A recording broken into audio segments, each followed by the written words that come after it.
Bismillahirrahmanirrahim. Assalamualaikum warahmatullahi wabarakatuh.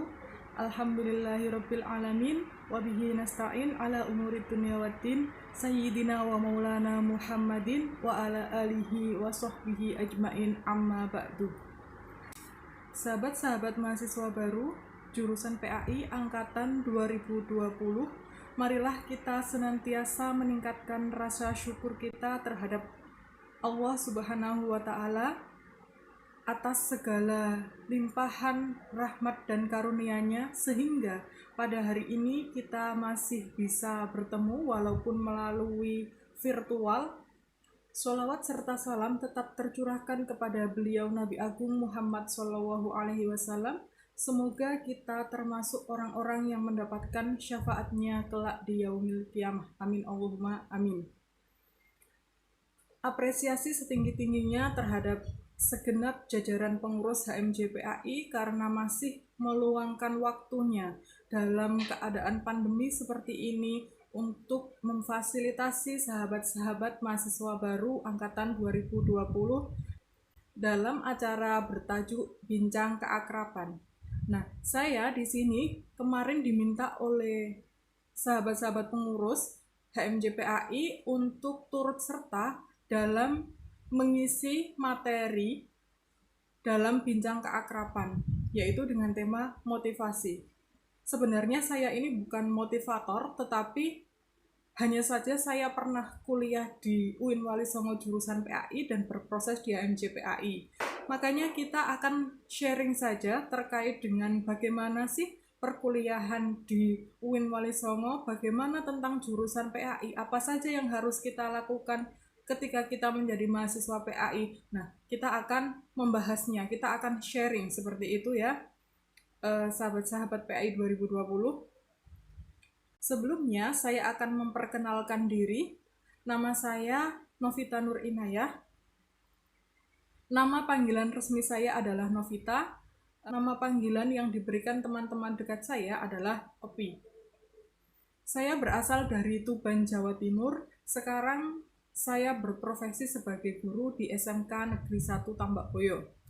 Mungkin demikian perkenalan singkat dari saya, karena ada pepatah yang mengatakan kalau tak kenal maka tak sayang. Makanya sebelum kita berbincang lebih jauh, makanya kita perkenalan dulu. Seperti itu sahabat-sahabat. Nah, pertanyaan mendasar yang perlu kalian renungkan dalam diri kalian adalah mengapa kalian lebih memilih kuliah daripada berwirausaha, daripada bekerja. Mengapa kalian memutuskan untuk kuliah? Nah, mungkin ada berbagai macam latar belakang, di antaranya mungkin untuk menyenangkan orang tua, untuk menuruti keinginan orang tua, sebagai bakti kita terhadap orang tua, sebagai bentuk birrul walidain, mungkin seperti itu. Yang kedua, untuk mendapatkan pekerjaan yang mapan. Kalau lulus sarjana, otomatis kita akan mendapatkan pekerjaan yang lebih baik dengan penghasilan yang lebih baik. Mungkin itu mindset sebagian orang seperti itu. Lalu yang ketiga, untuk mencari pasangan hidup. Jadi tujuannya memang untuk mencari pasangan hidup. Kan lumayan, nanti pasangannya sama-sama sarjana. Yang selanjutnya, untuk mengisi waktu luang. Mungkin kalian berpikiran setelah sekolah ngapain? Iya kan? Mau kerja juga belum dapat kerja. Mau berwirausaha juga masih bingung. Wirausaha apa? Modalnya dari mana? Ya kan? Ada waktu, ada biaya. Kenapa kita tidak menggunakan waktu itu untuk kuliah? Ada juga yang latar belakangnya seperti itu.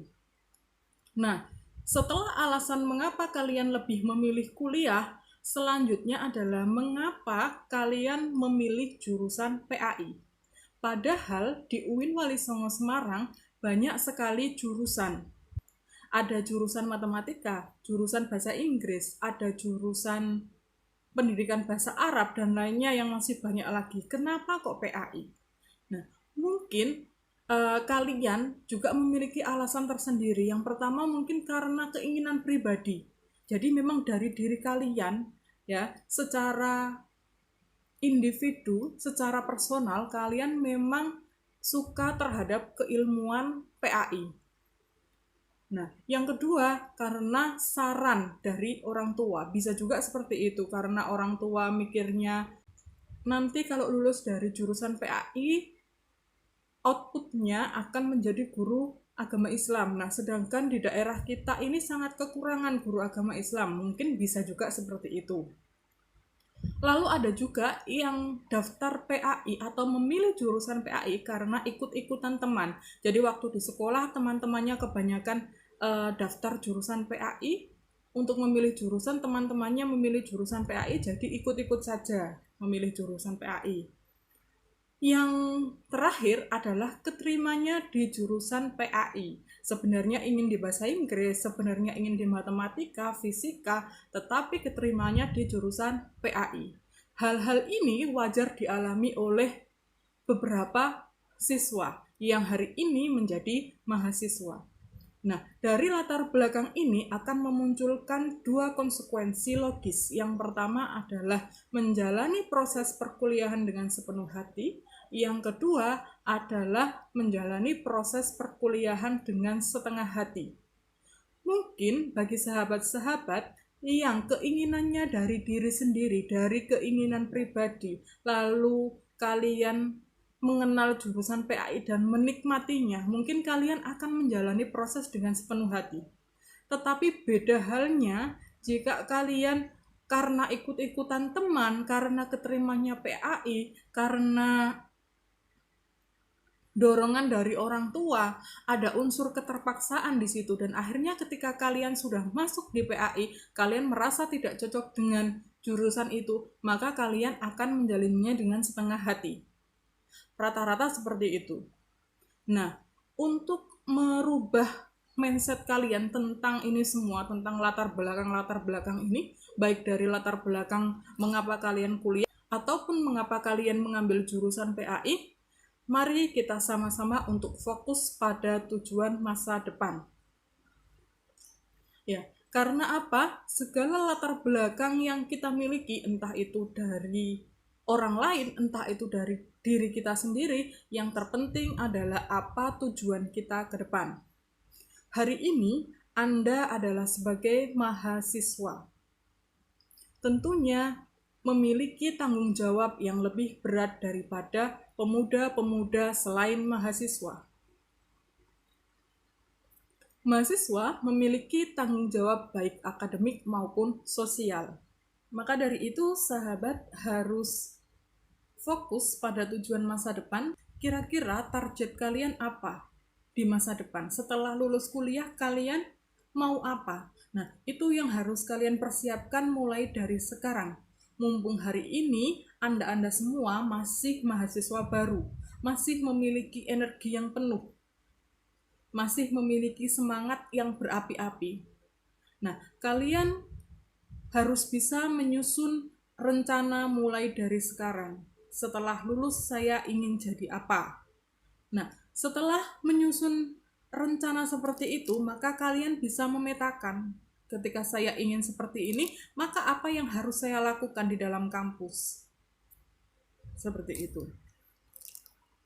Jadi kalau menurut saya, apapun jurusan kita ketika kuliah, ya, tentunya itu sedikit ya, ada pengaruh.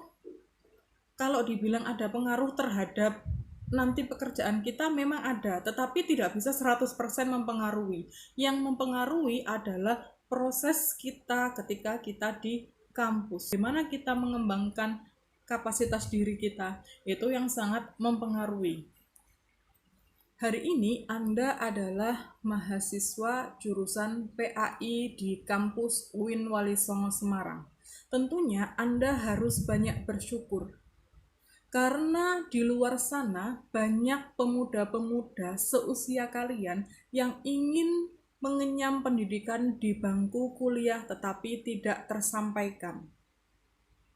Nah, mahasiswa berbeda dengan siswa. Mahasiswa memiliki dua tanggung jawab. Yang pertama adalah tanggung jawab akademik, yang kedua adalah tanggung jawab sosial. Tanggung jawab akademik berkaitan dengan keilmuan kalian, kapasitas keilmuan kalian. Sedangkan tanggung jawab sosial berkaitan dengan peran kalian di masyarakat. Jadi hari ini Anda adalah mahasiswa, 10 atau 20 tahun yang akan datang Anda akan menjadi penerus bangsa. Nah, maka dari itu perlu adanya pengembangan kapasitas diri. Kalau kuliah hanya sekedar dari kos-kosan, datang ke kampus, duduk, mendengarkan, Anda bisa lulus.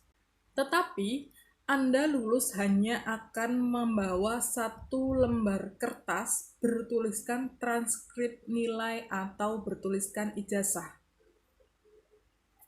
Nah, berbeda halnya dengan mahasiswa yang ikut aktif dalam berbagai macam organisasi.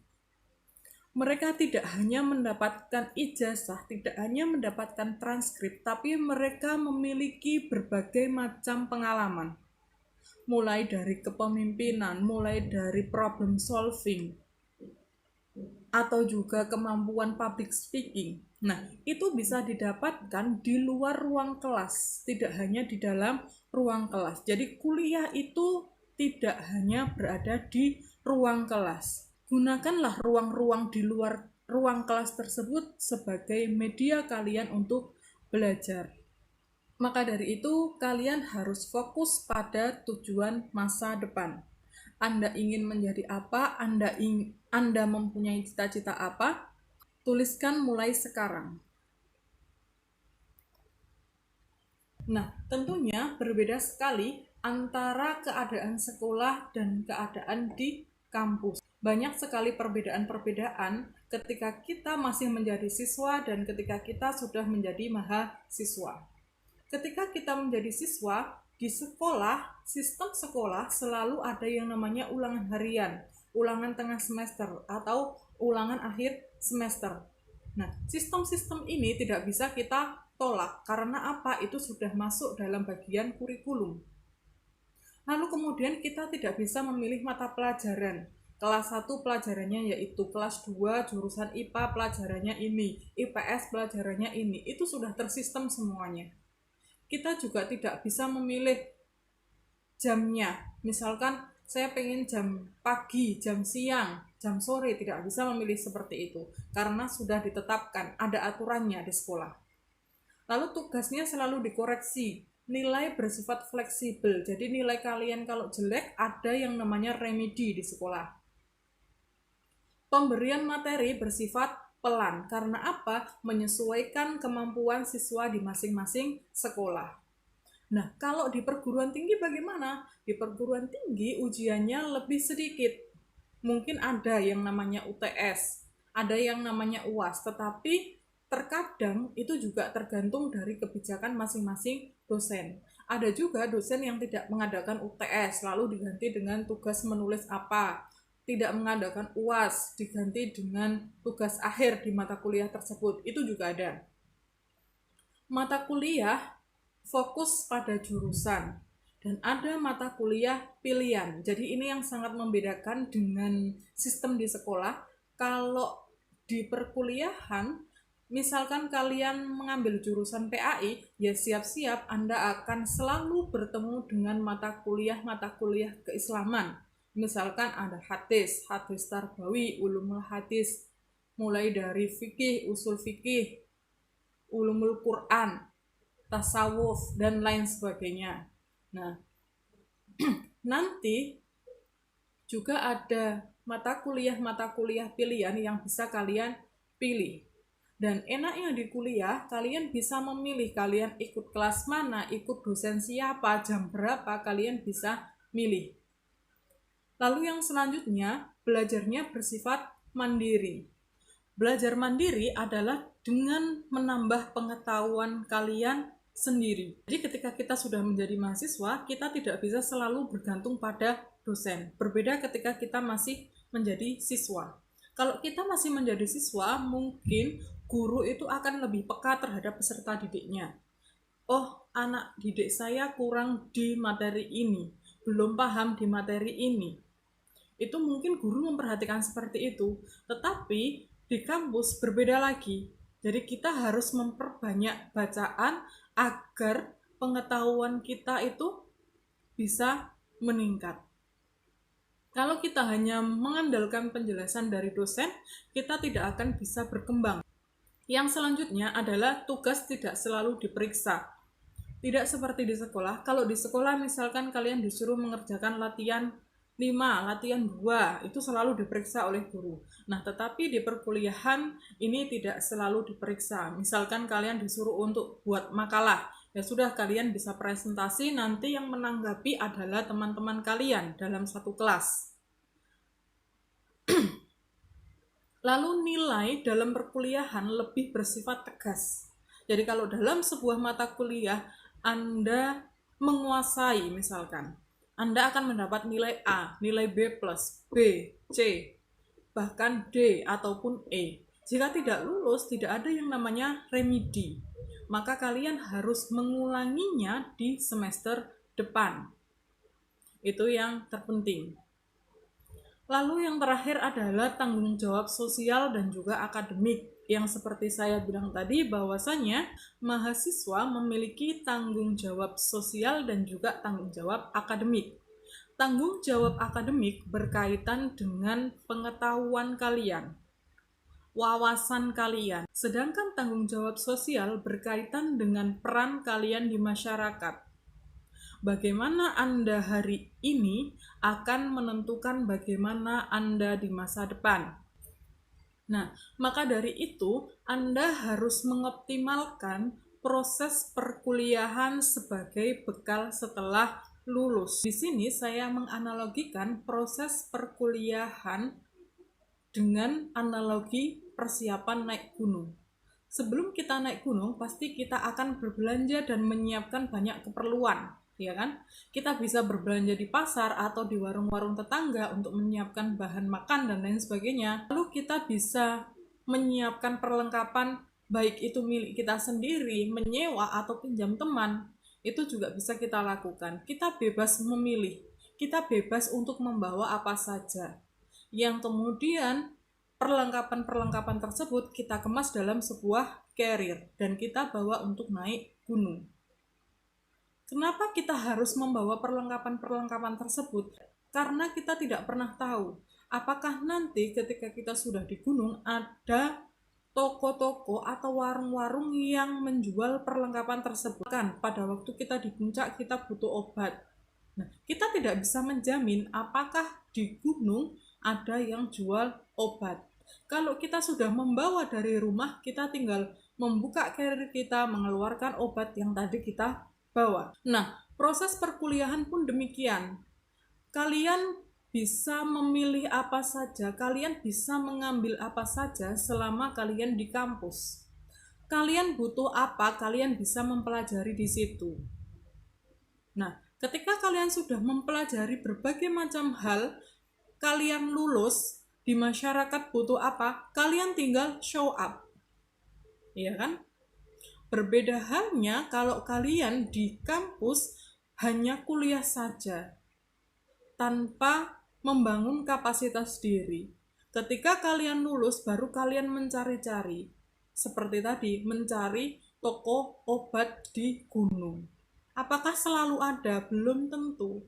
Makanya kalau kita sudah persiapan dari awal, kita butuh apa, nanti kita akan bisa menyumbangkan hal tersebut. Atau seperti itu analoginya, selama proses di dalam kampus, jika kalian misalkan butuh pengetahuan di luar ke-PAI-an misalkan, kalian butuh mempertajam wacana tentang perpolitikan, kalian butuh mempertajam wacana tentang filsafat atau bahkan sosiologi, kalian bisa membuat forum-forum diskusi di dalam kampus, baik melalui pengurus HMJ ataupun secara mandiri yang kalian lakukan dengan teman-teman kalian. Kalian ingin pandai dalam membaca kitab kuning, kalian bisa meminta pengurus HMJPAI untuk memfasilitasi. Kalian ingin pandai dalam bermusik, berteater, bisa gabung di UKM. Kalian ingin pandai dalam tulis-menulis, kalian bisa gabung di LPM. Nah, di kampus ada berbagai macam fasilitas atau toko-toko tersebut. Tinggal kalian mau mengambilnya atau Tidak. Nah, kemampuan-kemampuan tersebut sebagai bekal setelah kalian lulus. Diibaratkan ketika kalian sudah sampai di gunung. Nah, kita tidak pernah tahu bagaimana situasi di gunung. Begitu juga dengan kehidupan kita. Kita tidak pernah tahu kondisi apa yang akan ada pada diri kita, kondisi apa yang akan kita alami ketika kita sudah lulus kuliah. Kalau kita punya banyak pengalaman selama kita kuliah, di masyarakat ada agenda apa, ada kegiatan apa, kita bisa menyumbangkan gagasan. Berbeda halnya ketika kita tidak punya pengalaman apa-apa, ketika di masyarakat kita hanya akan ikut, ya kan? Tetapi kalau kita punya banyak pengalaman, bahkan kita bisa menyumbangkan ide, bisa menyumbangkan gagasan. Kita berperan sebagai subjek di masyarakat. Itu yang harus sahabat-sahabat renungkan mulai dari sekarang. Jadi kalau bisa dioptimalkan proses perkuliahan yang kalian dapatkan yang sangat spesial ini harus kalian optimalkan. Karena di luar sana masih banyak pemuda seusia kalian yang ingin berada pada posisi kalian. Nah, dalam menunjang pengembangan kapasitas diri, maka ketika kita berada di kampus harus bisa menyeimbangkan antara perkuliahan dan organisasi. Ya, saya tidak akan bilang bahwasanya organisasi itu lebih penting. Saya juga tidak akan bilang bahwa kuliah itu lebih penting. Tetapi di sini dua-duanya penting dan harus seimbang. Karena jika kalian kuliah saja tidak pernah ikut organisasi, maka itu yang akan kalian dapatkan, yaitu lulus hanya mendapatkan selembar kertas. Lulus hanya dengan membawa selembar kertas. Tetapi jika kalian organisasi saja misalkan, kuliahnya terabaikan, lalu kapan kalian akan berbaur dengan masyarakat? Lalu kapan kalian akan mengamalkan ilmu-ilmu kalian di masyarakat? Makanya dua-duanya harus seimbang, baik kuliah ataupun organisasi. Nah, dalam perkuliahan, hal-hal yang perlu diperhatikan adalah yang pertama, rajin membaca. Kunci utama seorang mahasiswa untuk memiliki pengetahuan yang luas adalah dengan rajin membaca. Kita tidak bisa mengandalkan informasi yang diberikan oleh teman-teman kita ketika presentasi makalah. Kita tidak bisa mengandalkan penjelasan-penjelasan yang diberikan oleh dosen. Karena hal-hal yang seperti itu sifatnya pasti singkat dan hanya terfokus pada mata kuliah tersebut. Berbeda halnya jika kita banyak membaca, maka kita akan mempunyai banyak sudut pandang, memiliki banyak referensi. Yang kedua adalah menyimak dan membuat catatan kuliah. Jadi tidak ada istilahnya dalam perkuliahan atau menjadi mahasiswa itu diaban-abani. Ini harus dicatat, ini harus dirangkum, itu tidak ada. Berbeda dengan siswa. Makanya kita harus punya inisiatif, kira-kira apa yang disampaikan di dalam kelas, apa yang disampaikan dalam diskusi, apa yang penting, apa titik poinnya, kita harus bisa membuat catatan. Dan ini tergantung pada masing-masing individu. Kalau kalian orangnya malas, pasti dalam buku catatan kalian kosong. Nah, yang selanjutnya adalah banyak berdiskusi. Diskusi ini banyak memberikan sumbangsih terhadap pembangunan kapasitas diri kita, terutama dalam bidang pengetahuan. Sedikit cerita, dulu banyak sekali forum-forum diskusi yang diselenggarakan di kampus ketika sore hari. Jadi, satu hari itu bisa ada 2-3 forum diskusi dengan kajian yang berbeda-beda. Ada kajian filsafat, ada kajian ideologi, ada kajian keislaman, ada kajian politik, dan lain-lainnya. Itu banyak tersedia di kampus. Dan ketika sore hari, ketika teman-teman itu sudah selesai kuliah, rata-rata pada ikut forum-forum diskusi tersebut. Saya tidak tahu apakah sekarang masih berjalan forum-forum diskusi itu, tradisi-tradisi berdiskusi itu apakah masih berjalan hingga saat ini. Nah, Dulu ketika saya di organisasi intrakampus di HMJPAI maupun di ekstra yaitu di PMII, kebetulan saya berada pada departemen yang sama yaitu departemen kajian. Di HMJ juga berada di Departemen Pendidikan dan Penalaran, di PMII berada di Lembaga Kajian dan Penerbitan. Nah, dua-duanya sama-sama fokus tentang kajian. Jadi di HMJPAI juga mengikuti diskusi, di PMII juga mengikuti diskusi. Dan hal ini yang membuat saya itu ketagihan. Jadi ketika saya melanjutkan kuliah di UIN Malang, S2 di UIN Malang, itu rasanya tidak enak, tidak ada diskusi itu. Karena apa? Orientasinya mahasiswa S1 sama S2 itu sudah berbeda. Kalau mahasiswa S1 mungkin mereka masih seperti kalian, ingin mencari banyak pengalaman, ingin banyak berproses. Tetapi berbeda halnya dengan mahasiswa S2 yang latar belakangnya berbeda-beda, yang tujuannya berbeda-beda pula. Ada yang hanya ingin mencari ijazah saja karena tuntutan di pekerjaannya. Seperti itu juga ada. Makanya di program pasca sarjana itu jarang sekali ada diskusi-diskusi kelompok seperti di program S1.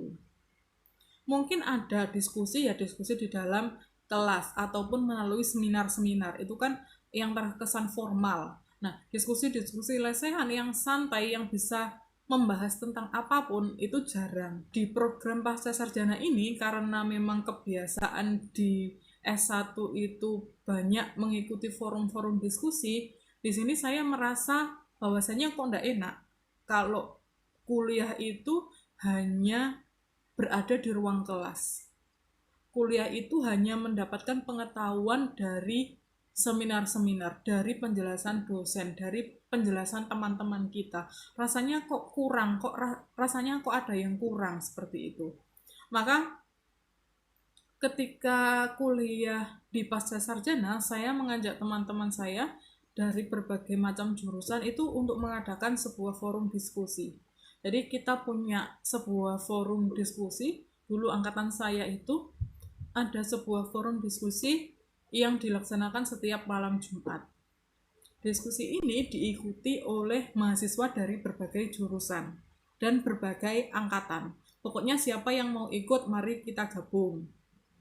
Nah, di situ temanya kita membahas tema-tema di luar perkuliahan. Yang selanjutnya adalah membuat karya tulis yang baik. Kalau kalian di semester-semester awal mungkin karya tulisnya berupa pembuatan makalah. Ya, nanti kalau kalian mau lulus karya tulisnya berupa skripsi. Nah, di samping dua hal itu kalau bisa kalian banyak menerbitkan tulisan atau banyak menulis, banyak berlatih menulis artikel, opini, esai. Nah, semuanya itu bisa kalian pelajari. Karena apa? Pengalaman ya. Ini saya bercerita sedikit pengalaman. Kalau kita sudah lulus, kita melamar pekerjaan, yang ditanya itu bukan IP kamu berapa, kamu lulus berapa tahun. Itu tidak seperti itu. Tetapi yang ditanya adalah satu, pengalaman organisasimu. Kamu aktif di apa ketika kuliah? Yang kedua, kamu punya karya tulis apa tidak? Ya, tentunya yang sudah diterbitkan. Nah, kalau di CPNS dosen itu lebih detail lagi. Jadi, karya tulis yang sudah diterbitkan, kalau dalam majalah atau buku itu yang sudah ber-ISBN. Jadi dua hal itu. Lalu kemudian yang ketiga adalah kemampuan berbahasa. Itu yang harus sahabat-sahabat kuasai, baik berbahasa Inggris maupun berbahasa Arab. Nah, yang selanjutnya adalah terkait dengan organisasi. Di kampus ada organisasi intra, ada organisasi ekstra, ada juga UKM-UKM. Nah, sahabat-sahabat bisa memilih ingin aktif di mana? Apakah ingin aktif di organisasi intra? Apakah ingin aktif di organisasi ekstra? Ataukah di UKM? Kalau dulu saya mencoba untuk memilih semuanya, jadi semuanya itu tak ikuti. di awal-awal saya mahasiswa baru, UKM di fakultas ikut, UKM di dulu itu namanya UKM Institut. Ya, itu juga ikut, di organisasi intra juga ikut di HMJPAI, di organisasi ekstra juga ikut di PMII. Nah, namun dengan berjalannya waktu, maka kita akan menemukan sendiri. Jadi sahabat-sahabat itu jangan takut untuk mencoba. Jangan selalu tergantung dengan teman. Jadi pilihan kita itu adalah kita yang menentukan, kita yang menjalani. Jangan ikut-ikutan teman. Kita ingin memperdalam tentang hal apa, daftarlah di sana. Di UKM-UKM itu sudah disediakan oleh kampus. Tinggal nanti berjalannya waktu, kira-kira mana yang sesuai dengan diri kalian. Nah, silakan itu ditekuni. Seperti itu. Jadi baik kuliah maupun organisasi harus seimbang, tidak ada yang lebih penting. Nah, bagaimana untuk menyeimbangkan kedua hal ini? Kuncinya ada di manajemen waktu. Sahabat-sahabat harus bisa memanage waktu ketika menjadi mahasiswa. Yang pertama, harus menghilangkan kemalasan. Namanya mahasiswa, jangan bermalas-malasan. Apalagi hari ini gangguannya banyak sekali untuk menjadikan orang malas. Yang kedua, jangan menunda pekerjaan. Kalau sudah mendapatkan pekerjaan apa, ya silakan dikerjakan. Jangan menunda besok. Kita tidak pernah tahu ketika kita menunda besok, apakah besok kita masih bisa mengerjakan hal tersebut. Selagi ada waktu, maka segera dikerjakan apa yang telah kita jadwalkan. Lalu, pergunakan waktu sebaik mungkin. Jangan menyia-nyiakan waktu. Ya, kalau mungkin nanti perkuliahan sudah masuk, biasanya jam kuliah itu kan tidak urut. Misalkan pagi ada kuliah, nanti jam kedua kosong, lalu nanti sorenya lagi ada kuliah. Nah, di sela-sela itu, kalian jangan membuang-buang waktu. Pergunakan hal itu sebaik mungkin. Kalian bisa melakukannya dengan membaca buku, dengan diskusi, dengan mengikuti seminar-seminar. Nah, kalian bisa mempergunakan waktu sebaik mungkin. Yang selanjutnya adalah kurangi melakukan hal-hal yang tidak penting. Nah, hal-hal yang tidak penting itu apa saja? Tentunya kalian sendiri yang tahu. Hal yang tidak penting apa dalam hidup kalian? Tentunya berbeda antara satu mahasiswa dengan mahasiswa yang lain, tentunya berbeda. Jadi seperti itu, antara kuliah dan organisasi sama-sama penting. Kita tidak bisa mengesampingkan salah satunya. Nah, kita harus bisa memanage waktu yang kita miliki agar kuliah jalan, organisasi juga jalan. Karena kuliah saja tanpa organisasi, maka kita tidak akan mendapatkan apa-apa selain kertas dan angka. Organisasi saja tanpa kuliah, kita tidak bisa mengimplementasikan apa yang kita pelajari di dalam masyarakat. Lalu yang selanjutnya terkait dengan kelulusan. Ini yang biasanya membuat mahasiswa-mahasiswa itu galau. Yang sahabat-sahabat yang akademis banget, pasti lebih mengejar kelulusan tepat waktu, yaitu di semester 8. Bagi teman-teman yang sibuk berorganisasi, pasti mengesampingkan yang namanya kelulusan.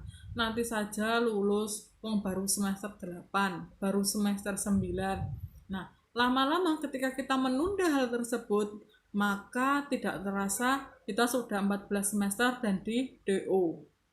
Nah, jadi lulus itu juga penting. Bagi sahabat-sahabat mahasiswa baru, kira-kira nanti kalau kalian disuruh memilih, kalian akan memilih lulus tepat waktu atau lulus di waktu yang tepat. Nah, dua hal ini berbeda. Yang pertama, kalau memilih lulus tepat waktu, tentunya tepat di 8 semester. Tetapi kalau memilih lulus di waktu yang tepat, di sini waktunya belum tentu, bisa juga 8 semester, 7 semester, bisa juga 9 semester, bisa juga 14 semester. Ini adalah lulus di waktu yang tepat. Nah, untuk lulus di waktu yang tepat, kita harus menganalisis dua hal. Yang pertama adalah analisis kebutuhan, yang kedua adalah analisis keadaan.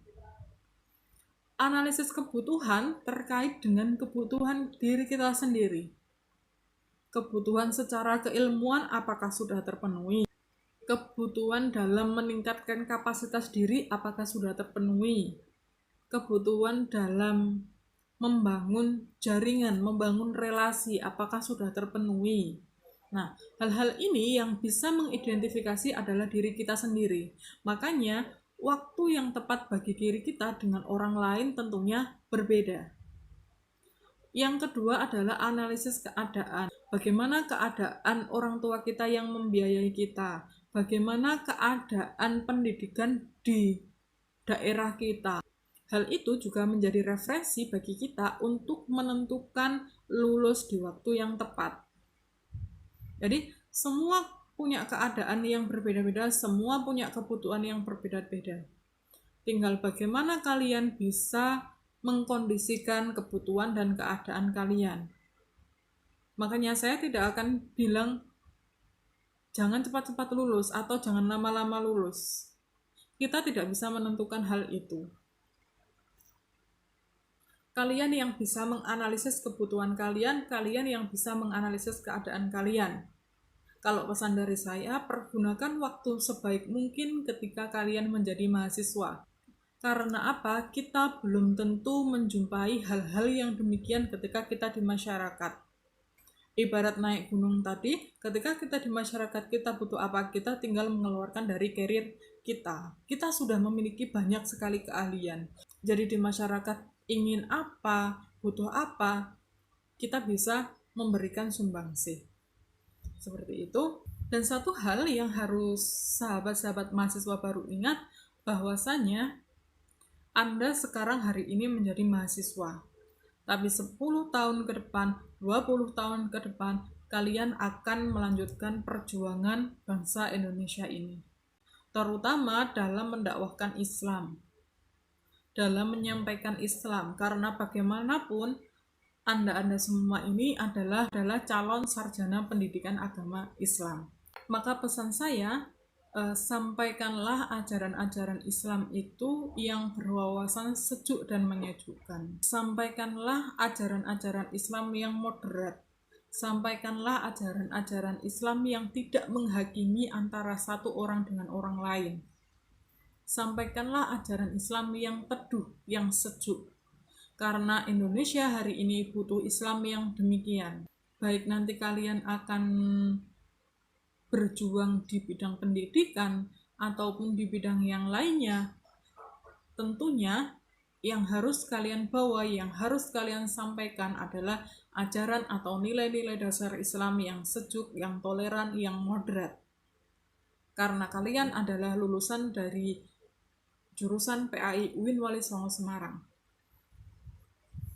Mungkin seperti itu yang bisa saya sampaikan. Saya tidak bisa menyampaikan banyak hal karena seperti yang saya bilang di awal, saya sebenarnya bukan motivator, tetapi kita hari ini hanya sharing saja terkait dengan pengalaman apa yang pernah saya alami, dan kalian bisa mengambil apa-apa yang penting dari yang saya sampaikan. Kalau mungkin ada yang berguna ya silakan dicontoh, silakan ditiru, tetapi kalau dirasa tidak penting ya sudah diabaikan saja. Terima kasih atas waktu yang kalian luangkan untuk menyimak perbincangan ini, karena memang kita tidak bisa bertatap muka secara langsung. Kalaupun tatap muka secara langsung juga belum tentu saya bisa karena jarak yang jauh. Seperti itu. Di sini saya mengambil quote bukan dari tokoh-tokoh hebat, tetapi di sini saya mengambil quote yang sering ataupun pesan yang sering disampaikan oleh ibu saya, bahwasanya segala sesuatu yang terlihat mata pasti bisa dipelajari. Terima kasih. Sekian dari saya, kurang lebihnya mohon maaf. Wal muwaffiq ila aqwamit thoriq. Wassalamualaikum warahmatullahi wabarakatuh.